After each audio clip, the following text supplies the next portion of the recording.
Assalamualaikum warahmatullahi wabarakatuh. Nama saya Andi Asari, dosen program studi D4 Perpustakaan Digital, Departemen Bahasa dan Sastra Indonesia, Fakultas Sastra Universitas Negeri Malang. Pada kesempatan kali ini saya akan memaparkan pernyataan diri dosen dalam unjuk kerja Tridharma Perguruan Tinggi bidang pengajaran Serdos Smart 2022. Susunan pemaparan. Yang pertama yaitu identitas mata kuliah, yang kedua kemampuan yang diharapkan, yang ketiga materi pembelajaran, yang keempat sistem pembelajaran, yang kelima metode pembelajaran, yang keenam sistem penilaian mata kuliah.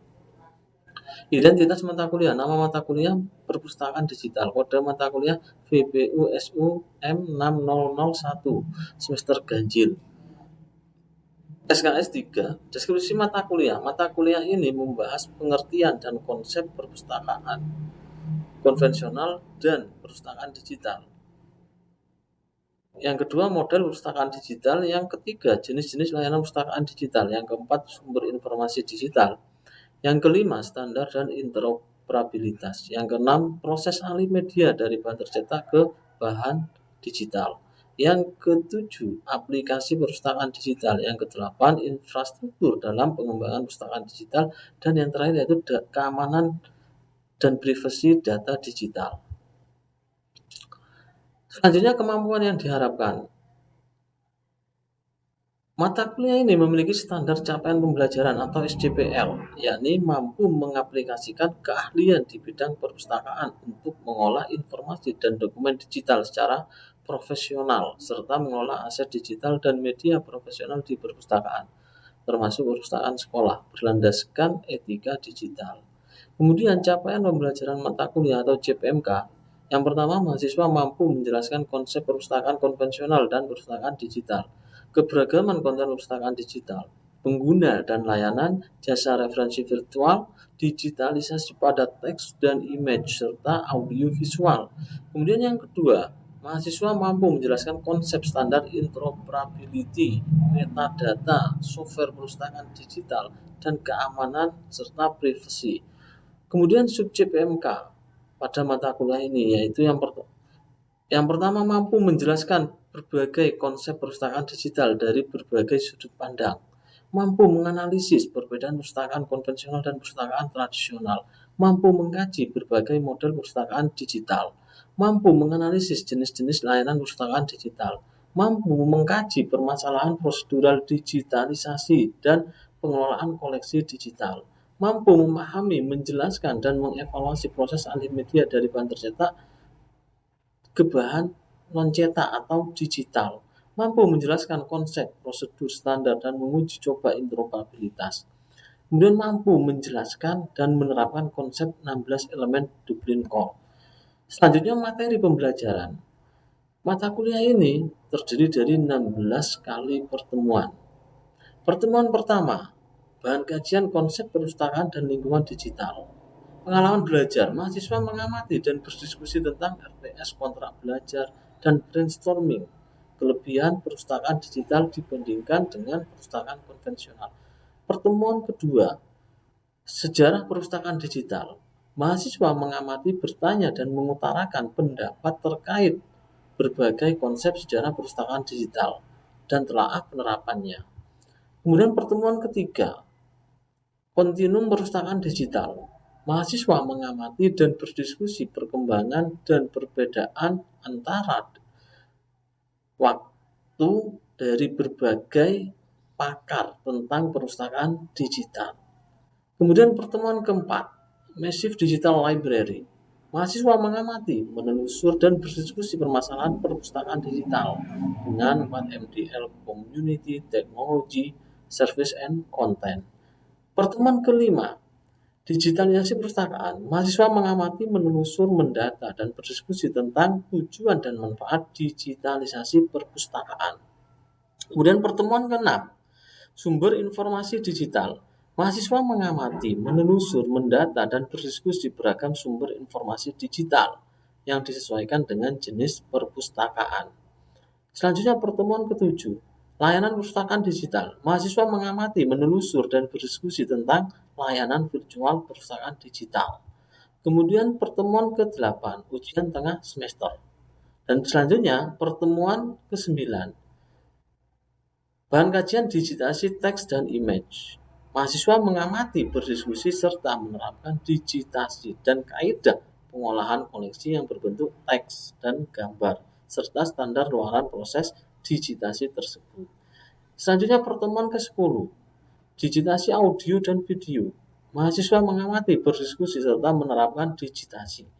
Kemudian pertemuan ke-11, standar dan interoperabilitas. Mahasiswa mengamati dan menganalisis penggunaan standar dan interoperabilitas sebagai bentuk pertukaran data antar platform yang berbeda. Pertemuan ke-12, metadata. Mahasiswa mengamati penerapan serta menganalisa aspek standar yang digunakan pada MARC, ISAT, IADT, RDF, METS-N, JIMI XML. Kemudian pertemuan ke-13, juga metadata. Mahasiswa mengamati penerapan serta menganalisa aspek standar yang digunakan pada Dublin Core untuk koleksi digital. Selanjutnya pertemuan ke-14, infrastruktur digital. Mahasiswa mengamati dan mendesain hardware dan software yang digunakan dalam perpustakaan digital. Kemudian pertemuan ke-15, bahan kajiannya yaitu keamanan digital. Nah, mahasiswa menelaah publikasi ilmiah tentang keamanan data digital dan strategi pengamanan. Dan yang terakhir, pertemuan ke-16, itu ujian akhir semester. Selanjutnya referensi yang digunakan pada mata kuliah ini ada beberapa referensi. Dan referensi ini ditamakan yang paling update mulai tahun 2022, 2021, 2020, 2019. Dan ada juga referensi yang terbitannya agak lama, itu 2006. Nah, ini masih digunakan karena isinya masih sangat relevan dan sangat penting untuk mata kuliah ini. Selanjutnya sistem pembelajaran. Sistem pembelajaran terdiri dari yang pertama ceramah. Ya, dosen menyampaikan materi, kemudian mahasiswa mendengarkan dan mengamati. Kemudian yang kedua yaitu sistem diskusi. Mahasiswa diberikan permasalahan, kemudian didiskusikan dengan teman-teman secara berkelompok untuk memecahkan masalah tersebut. Kemudian yang ketiga, case-based method. Ini sistem berbasis studi kasus. Kemudian yang keempat yaitu praktik. Praktik ini dilaksanakan di lab perpustakaan digital. Kemudian yang terakhir yaitu penugasan. Metode pembelajaran. Metode pembelajaran ada beberapa. Yang pertama yaitu student centered learning, kemudian problem based learning. Nah, kemudian perkuliahan ini juga menggunakan metode hybrid, online dan offline. Online sendiri dilakukan via Zoom bagi online sinkronus. Kemudian online asinkronus via LMS Cibecar UM, di mana LMS Cibecar UM ini bisa diakses melalui laman cibecar.um.ac.id. Nah, ini tampilan Cibecar UM. Cibecar UM memiliki beberapa menu dan menunya sangat lengkap dan mendukung bagi pembelajaran perkuliahan. Di sini ada menu untuk mengunggah RPS. Seperti yang saya tampilkan ini RPS saya unggah pada pertemuan pertama. Kemudian juga ada menu-menu untuk mengunggah referensi. Ini saya tampilkan referensi yang saya linkkan dari website. Kemudian juga ada menu diskusi. Ini saya berikan menu diskusi untuk mahasiswa. Kemudian menu rangkuman dari hasil diskusi. Dan juga bisa dilinkkan dengan YouTube.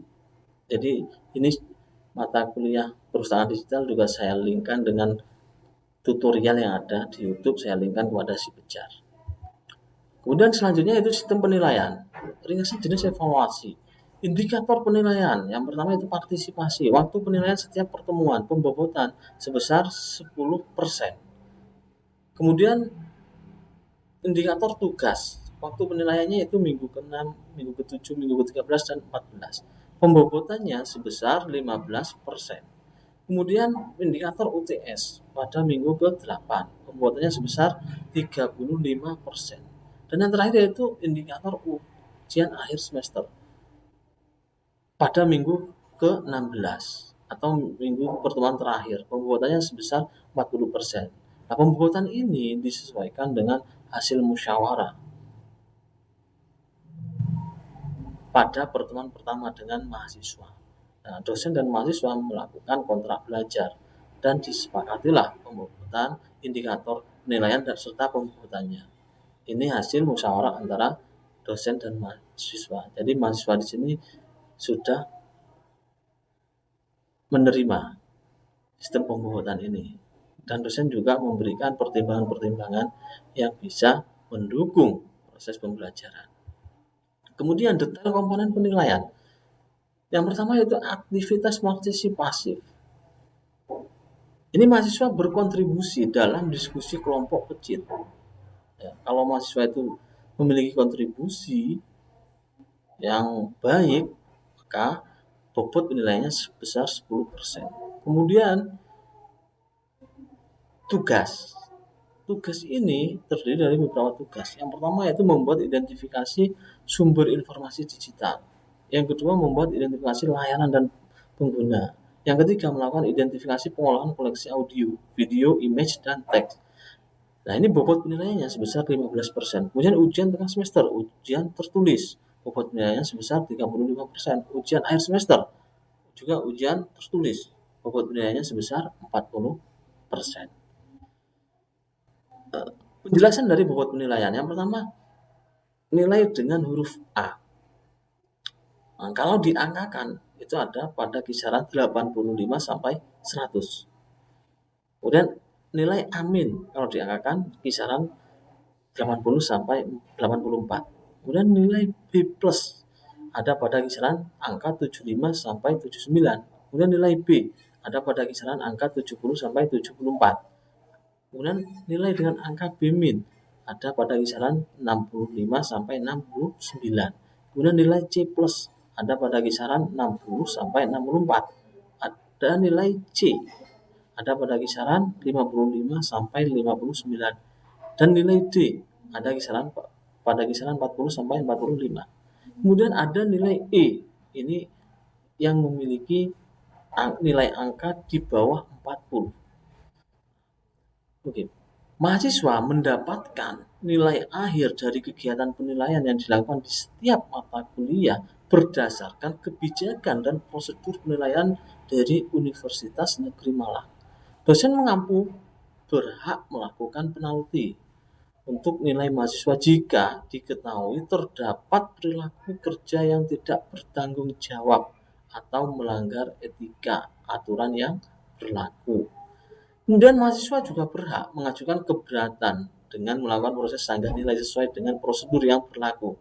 Nilai huruf A hingga E diberikan berdasarkan akumulasi nilai angka dari kegiatan penilaian yang dilakukan. Demikian pemaparan RPS mata kuliah perpustakaan digital. Selanjutnya akan saya sajikan cuplikan micro teaching yang dilakukan pada pertemuan ke-6. Selamat menyaksikan. Terima kasih. Selamat pagi semuanya. Assalamualaikum warahmatullahi wabarakatuh. Bagaimana kabarnya? Baik? Alhamdulillah baik, Pak. Oke. Pada kesempatan kali ini kita akan membahas tentang digitalisasi perpustakaan. Sebelum masuk ke materi perkuliahan, saya akan mereview ulang pemahaman teman-teman sekalian terkait pertemuan terdahulu. Kita sudah membahas tentang pengantar perpustakaan digital, sejarah perpustakaan digital. Sekarang saya akan bertanya kepada Anda, siapa yang mencetuskan ide perpustakaan digital pertama kali? Siapa kira-kira bisa menjawab? Saya, Pak, izin Oke. menjawab. Mbak Kirana, silakan. Yang mencetuskan pertama kali adalah Van Nevat pada tahun 1945. Bagus, ya betul pertanyaannya. Yaitu Van Nevat pada tahun 1945. Beliau yang pertama kali mencetuskan ide konsep perpustakaan digital. Terus selanjutnya saya akan bertanya lagi kepada Anda. Apa perbedaan perpustakaan digital dan perpustakaan konvensional? Siapa kira-kira yang bisa menjawab? Izin menjawab, Bapak. Oke, baik. Mbak Jihan, silakan. Untuk perbedaan dari perpustakaan digital dan juga konvensional itu, yang pertama perpustakaan digital, koleksinya berbentuk digital, Bapak. Untuk perpustakaan konvensional, koleksinya berbentuk manual atau tercetak, seperti buku-buku itu. Baik. Ya, yang paling mudah kita identifikasi perbedaan perpustakaan digital dan perpustakaan konvensional yaitu dari segi koleksi. Kalau perpustakaan digital itu koleksinya digital atau berupa elektronik, kalau konvensional berupa bahan pustaka tercetak. Oke, baik, saya kira Anda sudah banyak memahami tentang pengantar konsep perpustakaan digital. Ya. Jadi pada kali ini kita akan masuk ke topik digitalisasi perpustakaan. Ada beberapa perbedaan perpustakaan sebelum digitalisasi dan sesudah digitalisasi.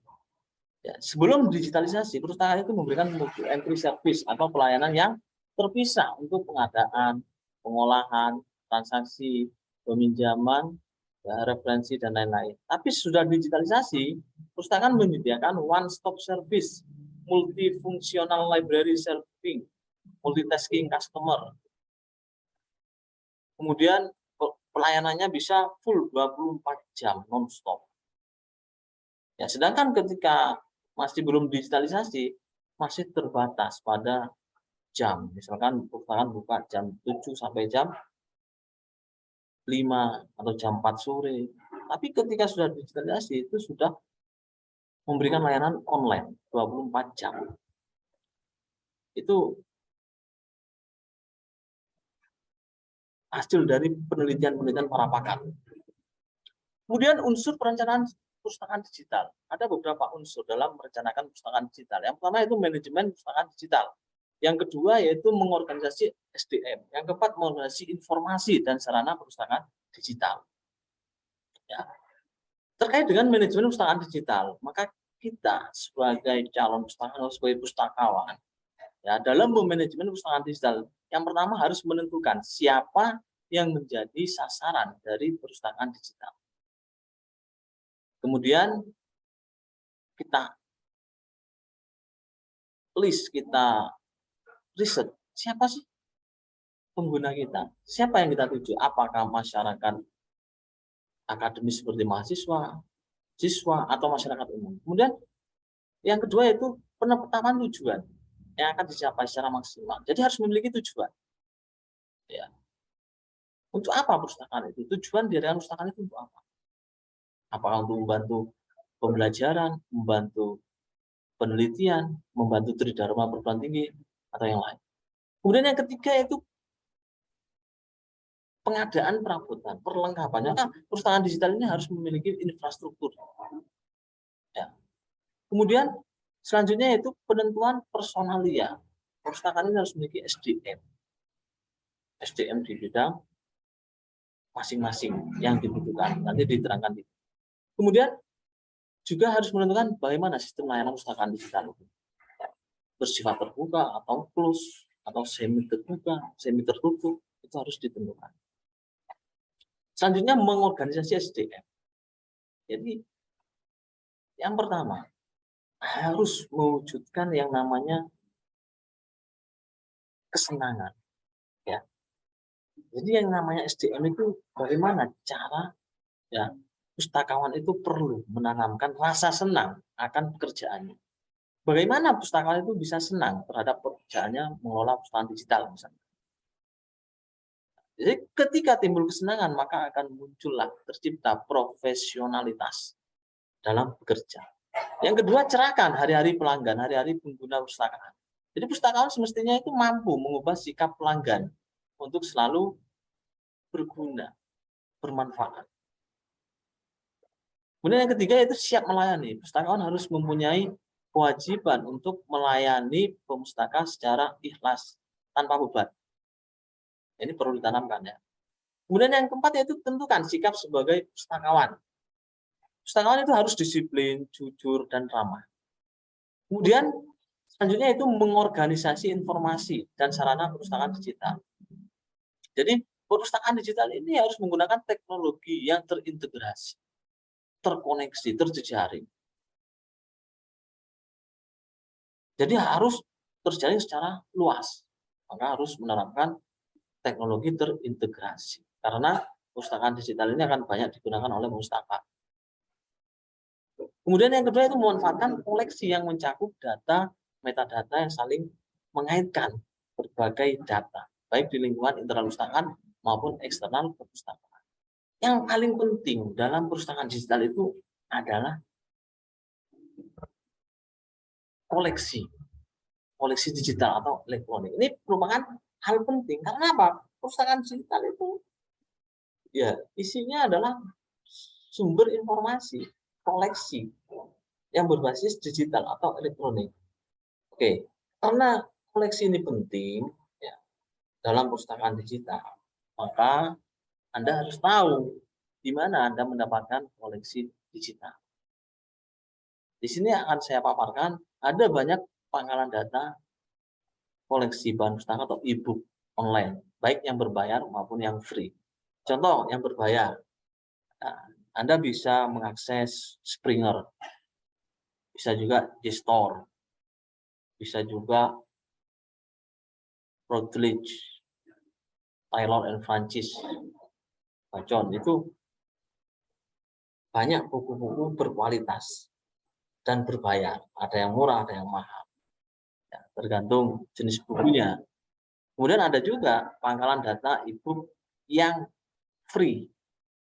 Misalkan bisa dicek di situs gutenberg.org, ada openlibrary.org, ada literatur.org, ada archive.org, ada libgen.is atau library Genesis. Ini banyak buku-buku yang free dan bisa Anda manfaatkan. Tidak berbayar. Oke, dari sini mungkin ada pemahaman yang belum bisa dipahami atau ada pertanyaan yang akan diajukan, silahkan. Saya buka sesi pertanyaan.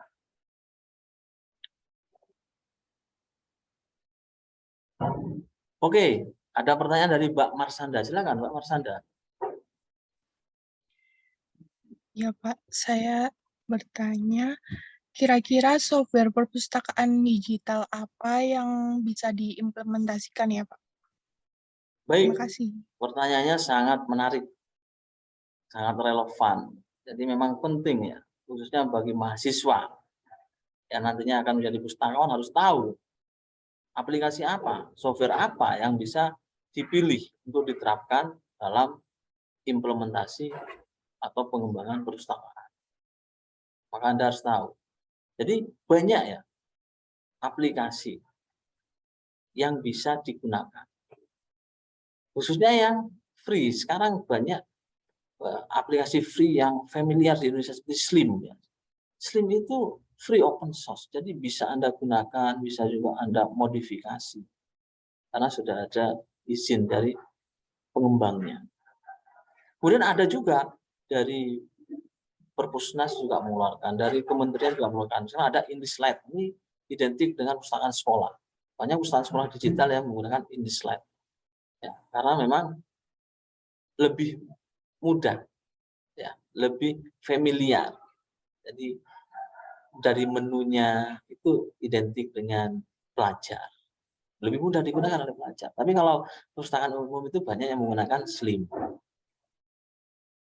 Karena mungkin lebih ini bisa dijaringkan dengan mobile, ya, bisa juga dijaringkan dengan database besar. Nah, tergantung nanti mbaknya mau digunakan di mana, di sekolah atau di perpustakaan umum atau perpustakaan perguruan tinggi. Nah, itu sesuaikan dengan kebutuhan. Kemudian ada juga aplikasi yang berbayar. Itu banyak sekali ya. Vendor-vendor sekarang banyak membuat aplikasi perpustakaan digital. Itu tergantung kebutuhan. Kalau perpustakaan digital berbayar, Anda tinggal memilih mau spesifikasinya seperti apa, mau yang harga berapa. Itu maka Anda bisa menghubungi vendor-vendor. Misalkan ada juga vendor yang di dalam negeri, di luar negeri itu ada banyak. Dari ITS ada, dari ITB ada. Ya, sesuai kebutuhan. Nah, maka dari itu ketika memilih aplikasi, lihat dulu kondisi pustakaannya, gimana, jenis pustakaannya apa, kemudian kekuatan dananya, kalau mau beli kekuatan dananya berapa. Nah, kalau nanti kita memiliki dana yang kuat, kita bisa memesan yang berbayar sesuai dengan keinginan kita, mau yang seperti apa. Tapi kalau tidak punya dana, gunakan yang free juga boleh, bagus. Ya, free juga bagus, bisa dikembangkan. Oke, itu mungkin terkait dengan aplikasi perpustakaan digital. Mungkin ada lagi pertanyaan yang lain? Silakan. Masih ada pertanyaan? Oke, saya kira kalau tidak ada pertanyaan, saya akan memberikan contoh ya. Ini memberikan contoh tentang itu pangkalan data yang berbayar dan yang tidak berbayar. Ini bisa Anda terapkan, bisa Anda akses. Ini saya coba buka yang berbayar atau yang free maunya ini. Tapi kalau mahasiswa saya kira banyak suka yang ini ya, yang free ya. Nah ini, kalau free seperti ini. Nah bisa kelihatan ya. Library Genesis, kelihatan ya Mbak, Mas? Kelihatan ya? Nah ini Pak, ya. pangkalan data berupa ya, koleksi buku dan artikel. Nah ini yang saya contohkan ini buku-buku yang harganya mungkin kalau beli di toko mahal ini, tapi di sini gratis. Nah ini caranya, ini tinggal Anda klik aja di sini, milih apa, misalkan saya memilih library digital library. Saya search sini, nanti akan muncul. Nah ini understanding digital, terrestrial forecasting, kemudian ada digital filter design solution, digital content, banyak sekali. Tinggal Anda pilih mau yang mana. Terbitan mulai dari tahun yang terbaru sampai yang lama, ini tinggal diklik, ini muncullah buku-bukunya itu. Nah ini bukunya, tinggal download sudah selesai.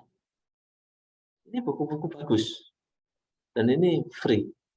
Ya kemudian ada juga yang lain, Eric juga ada, Wapen ini juga buku-buku banyak ini free. Ya ada digital collection ini juga banyak. Nah ini ada juga teks arsip dari arsip.org. Ada juga dari literatur.org. Ini juga ada open library. Banyak ini buku gratis. Kemudian ada juga buku yang berbayar. Nah, yang berbayar ini biasanya dibeli oleh para universitas. Nah, khususnya perpustakaan Universitas Negeri Malang. Itu banyak yang melanggan bukunya Taylor and Francis Group atau Routledge. Ini banyak buku-buku menarik, tapi berbayar. Ya. Nah, berbayar ada yang murah, ada yang mahal, berbasis dolar kalau di sini ya. Nah, ini banyak yang dilanggan oleh perguruan tinggi dan mahal-mahal bukunya. Tapi jarang ada perpustakaan yang mahasiswa yang memanfaatkan. Jadi banyak perpustakaan itu melanggan buku miliaran, tapi manfaatnya kurang maksimal.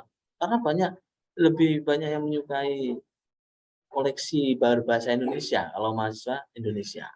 Sedangkan yang dilanggan kebanyakan koleksi berbahasa internasional. Itu kendalanya. Ada juga Elsevier, ada juga G-Store, Springer, ini yang berbayar. Oke, itu mungkin ya pemaparan saya hari ini. Ya, karena sudah tidak ada pertanyaan, saya tutup perkuliahan hari ini. Kurang lebihnya mohon maaf. Assalamualaikum warahmatullahi wabarakatuh.